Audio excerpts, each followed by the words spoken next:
welcome back to yet another How to Blow. Yes. Can I say that any louder? Probably not. Right, I'll tell you what, today we're going to do something with pork chops, you know, pork chops, last pork chops. These are the pork chops I've got.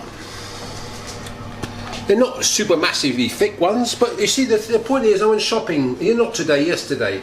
I thought, right, I was being a bit of a skinflint. I thought, well, what's cheap? So I found pork chops, they're cheap. Look, a big pack of that, €2.32, can't be bad. Nearly 1.5 kilos. I bought some carrots, they're cheap. Look at the date on this video. It's cheap now, it won't be later on. I bought some onions, big bag of onions, they're cheap. I bought a big bag of apples as well, they're cheap. You went shopping and you bought? I went shopping and I bought pork, you know. So I thought, well, what can I make with all this stuff? Because it's all cheap. Pork chops, but done in a different way. Normally you put the pork chop in it, sizzle it, serve it. You're bored with that pork chop recipe, then try this. Right, so let's prep our pork chops here. Look, this is the pork chop. There, look, it's got a bone in it. Now, what I suggest you do with the pork chops is to give them a little bit of a rinse. Why am I rinsing it?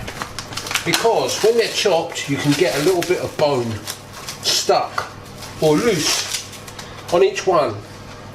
As they're chimed, as it's called, you can get a little bit of bone loose. So what we're going to do is just going to rinse them here. Cold water, just rinse them. I'm not suggesting they've fallen on the floor or anything. I'm just saying that you're going to get a little bit of bone left in there. You want to? No, I don't know. It's good. No. Right, so carry on here. 1, 2, 3, 4, 5. Now these are chops with a bone. You can use them without a bone if you want, but I don't see the point. The bone gives it more flavour. Anyway, so we got the pork chops there. Now, to make the sauce, the cooking sauce as it were, because we're going to use what you need is one of these things that goes in the oven like that. Right, a pot, a casserole pot. Yeah, you can have one like that, or this is a cast iron one over here like that, a big one like that. It's something that goes in the oven. Okay, something that goes in the oven. Right, so there's the pot there. Right, we're going to make this sauce now because you'll need to pay attention. Right, so we need some mustard. This is strong mustard, diesel mustard, cheap and cheerful diesel mustard. So you're going to go like that. Voila. So you're thinking, oh, that's a lot of mustard. No, it won't be. Now, this is a barbecue sauce. I can't be bothered to do my own for this, so we're going to use about, I don't know, 2 tablespoons of that. So, this one's got a security tag on it. Security tag. I don't know why they put these things on. There must be health and safety, something rather to do with that. Anyway, so we're going to put in, let me see, 1, 2. This is enough for how many chops? Oh, this is enough. How many chops did I say? 5? 5, 6 chops. This is good for. Right, some tomato ketchup. 1, 2, 3. Now, if you want a little bit of How's Your Father in there, you can put in some chili sauce, but I'm going to put that in later. I'll put it in later. So, It's optional. yeah, it's optional. If you're doing this for the first time, you want to kind of keep it more or less to how I'm doing it. When you've done it once, you can mod it. So you give that a whisk around like that.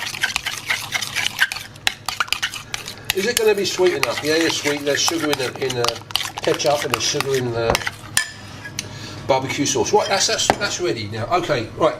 Now we're going to make a trivet and add the vegetables. Right. Now I'm going to peel these and we're going to speed up the video, aren't we, camera lady person? Yeah. Right. So I'm going to peel these and then come back. Right, we're back. I've done those carrots. Look. Come and have a look at these carrots. Look. This is what I've done. This is how many carrots you need. They just chop them higgledy-piggledy, okay? Don't have to be any set thing. They're just they're going to eat them, so make sure you peel them. You don't have to peel them, but you know, it's the done thing. Right, now with the onions, I've got 3 big onions here, medium-sized onions really. So we're just going to, so what we're going to do, I'll just finish this 3rd onion here.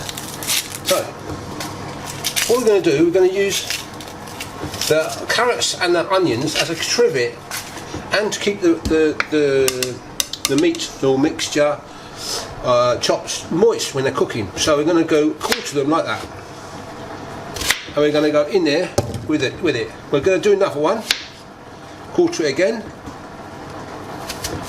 and we're going to put half of it in there. Okay, and we're going to put a few carrots in there like that. Right, so that's the first layer. You can see that, look, there. Nothing too technical about it, is it? What you're doing is stopping the pork chop touching the bottom of the pan. So, now we're going with the pork chop. This is the biggest one. So we're going like that. We'll get a bit of our sauce that we made and slather it on there. Slather. I can't think of a better word there. Spread is no good. Slather, you need to slather it. Right, then we get another pork chop.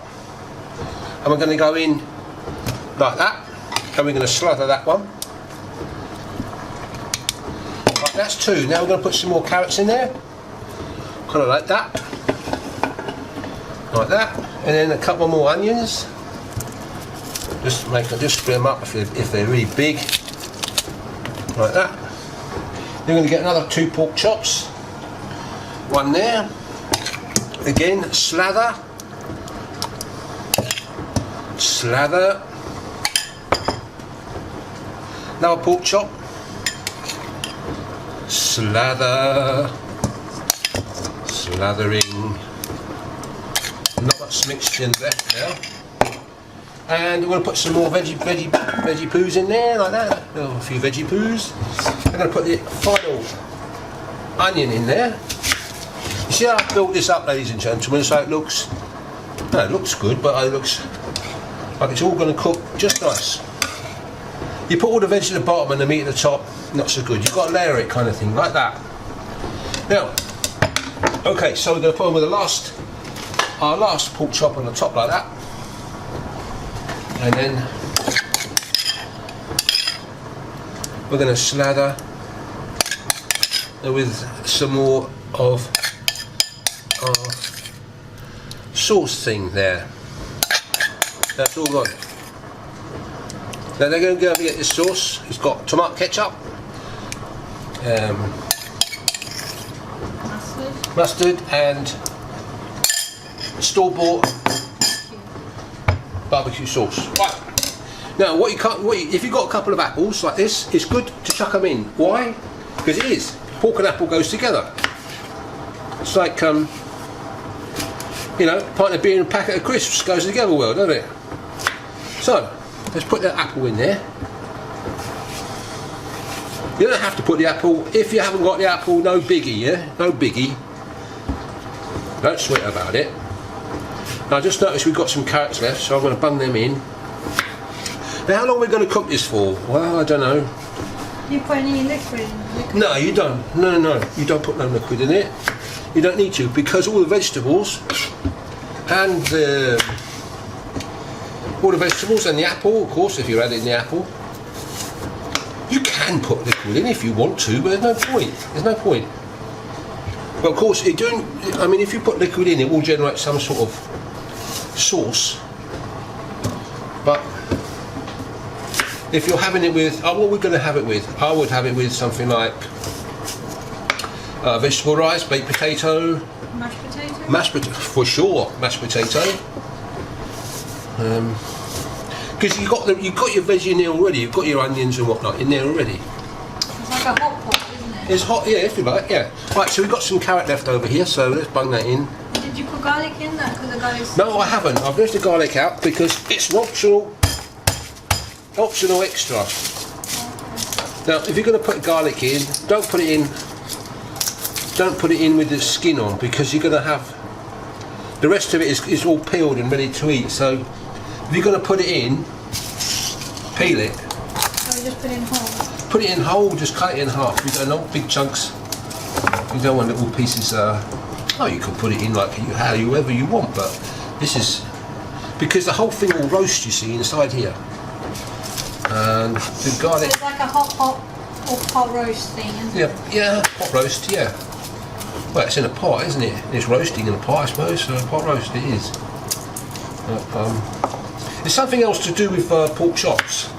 You could probably get fed up with pork chops with done the way that you always have them. So you may not be. You probably can't think of another way of doing it. So this is pork chops done a different way.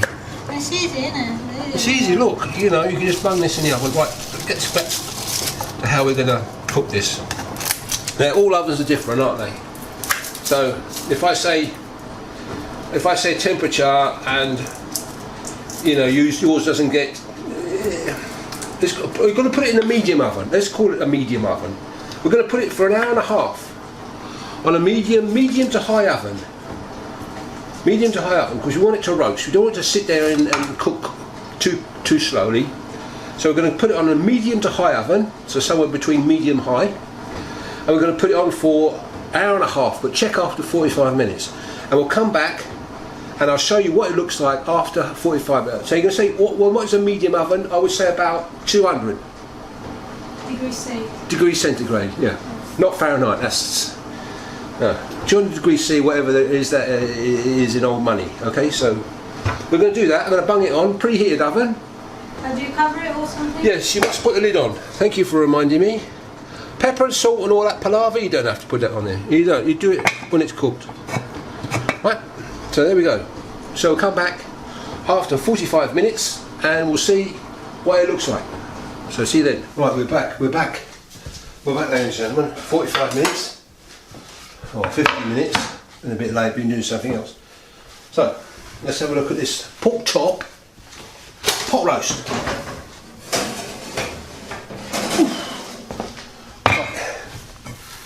Okay, now let's have a look. So that's after 45 minutes.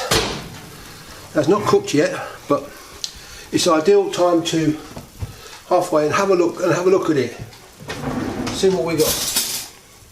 Have a little poke around, you know, don't be afraid to have a little poke around. Look how much juice is in there, look. Didn't add any, did we? See, you don't need to add any juice. That's looking good. That's looking fine. We'll test the carrots. I can see now that that's going to need another 45 minutes. 45, not 425, 45 minutes. So let's poke the carrots. It's still a little bit hard. The apple, like, we don't have to put the apple in, but the apple I put in is lovely and soft. The onions are soft and getting well on their way to being caramelised. So we're going to put it back on the oven. As I say, about 200, so medium to high, for another 45 minutes or 40 minutes. So we're going to go back in and we'll catch you later. Hello, we're back, and we're going to check the pork chop pot roast. This is after another 45 minutes. Okay, so it's probably cooked okay. Oh yes, look at that. That's perfect. Right, so let's try this. Now look, carrots, super soft. Apple, super soft was before. Onions, done, perfect. Right, let's have a look at this pork chop. There it is there. These pork chops are done. No problem. So, just to prove it, I will